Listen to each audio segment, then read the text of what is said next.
Hello and welcome to our review of Godzilla vs Kong, the latest instalment in Legendary Pictures' Monsterverse. Directed by Adam Wingard, Godzilla vs Kong pits two titans of cinematic monster history against each other, finally. Kong, monitored and watched by Monarch, is being used to find the entrance to the Hollow Earth, the source of mysterious power. Godzilla, behaving strangely, is starting to randomly attack and wreak havoc on humanity. With their infamous rivalry, if these two meet, there'll be only one winner. As a kid, I grew up with Godzilla. I used to watch all the old films on TV and loved every cheesy, rubber-suited minute of it. As I grew up, I wished they would do Godzilla and monsters like King Ghidorah, Mothra and Destroyer justice, but kind of gave up hope after that awful 1998 Godzilla film that I won't ever speak about again. The filmmakers here have made something special, a film you don't often see these days. It knows what the audience wants, big, titan-on-titan action, and it delivers exceptionally. It's not pretentious in any way, it doesn't try to be anything it's not. No sequel baiting, no side plots that go nowhere. It knows everyone is here to see the fights and we get some epic battles in this film. Now, a common fault people find in the previous entries to these films is the human characters, and my answer is this. Have you ever seen a Godzilla film before?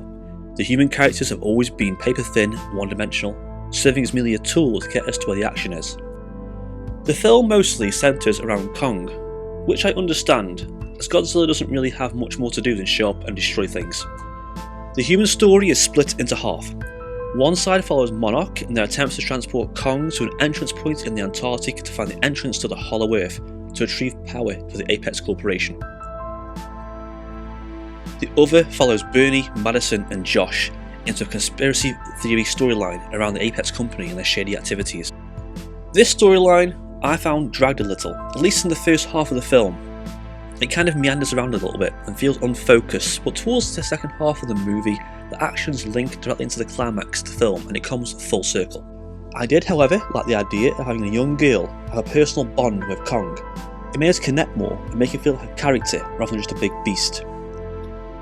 One of the best aspects of this movie are the visual effects. They are, quite simply put, breathtaking. The water, smoke, fire and explosions are stunning. The Titans have never looked better. When they fight, there's 100 objects flying around and exploding around them. You truly appreciate the effort put into this film. Another thing I enjoyed was the sound design of this movie. The roars and screams, explosions and blasts all sounded bombastic and spectacular. The film too has a great upbeat soundtrack by Junkie XL. This electronic pumping synth sound that kicks up and gets more intense as the fights build up, getting you psyched up for the upcoming carnage. The fight scenes in this movie are worth the price of a ticket alone, creative and spectacular. Some interesting camera work, the director uses some unique shots such as having the camera be on the arm of a titan as they strike another, or following a plane as it zooms around and along Godzilla's tiny breath. It's something I really appreciate, it's exciting, over the top and blood pumping. Overall, Godzilla v Kong feels like a movie you don't see often these days. A film that's fun and delivers exactly on what the audiences expect. A true monster battle, a superb visual spectacle and something that will make Godzilla and Kong fans smiling with joy. Here's hoping this director continues his fantastic work with more movies in this universe. I'm certainly going to be at the first showing for the next one.